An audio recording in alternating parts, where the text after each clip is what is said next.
오늘 성경 본문 보니까 하나님께서 이스라엘 백성들을 드디어 바로 애굽의 바로의 폭정에서부터 구원해 주셨습니다. 드디어 역사적인 출애굽의 대단원이 시작이 되었습니다. 이제 이스라엘 백성들이 홍해를 건너서 끝도 없는 광야길, 그 길을 걸어가게 되었어요. 그때 하나님께서 광야길에 가이드가 되어서 인도하십니다.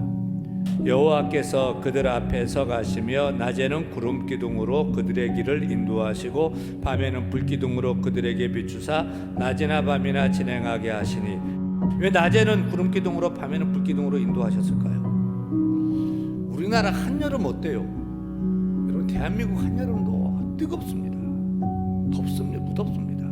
하지만 손바닥만한 구름만 하나 내 머리 위에 있어도요 살만합니다.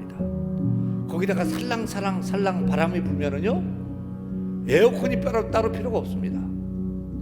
따라서 나무 한 그루 쉴 곳조차 없는 광야에서 하나님 백성들을 불볕더위로부터 시원하게 걸어갈 수 있도록 구름 기둥을 주신 것입니다. 그런데 광야에서 밤이 되면 어떨 것 같아요? 밤이 되면 그렇게 펄펄 끓는 40도 50도 치솟는 그 광야도요 밤이 되면 칠흑같이 어둡고 기온이 뚝 떨어져서 심한 추위가 사람을 곤혹스럽게 합니다. 그런데 불기둥이 환하게 밝혀 따뜻하게 잠잘 자도록 자연 보일러 역할을 하게 한 것입니다. 그런데 참 재밌는 것은 이스라엘 백성들은 그 구름 기둥이 그들의 내비게이션이었어요. 동으로 가면 동으로 가고, 서로 가면 서로 가는 거예요. 가다가 멈추면 또 멈추는 거예요. 또 가다가 유턴하면 왜 유턴이야 하면서도 또 유턴해 가는 거예요. 그렇게 한 번도 가보지 않은 광야길을 낮에는 구름 기둥이 시원하게 길을 인도해 줬고, 밤에는 불 기둥이 환하게 따뜻하게 보호하며 목적지 가나안 땅까지 인도한 것입니다.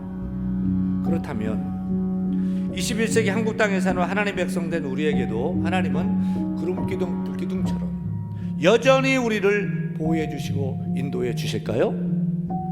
예, 그렇습니다. 예, 그렇습니다. 지금은 구름 기둥, 불 기둥이 아니라 무엇이 우리를 인도하십니까? 로마서 8장 14절 말씀 같이 읽습니다. 무릇 하나님의 영으로 인도함을 받은 사람은 곧 하나님의 아들이라. 신약 시대는 누가 우리를 인도하죠? 하나님의 영, 성령이 우리를 인도하신다.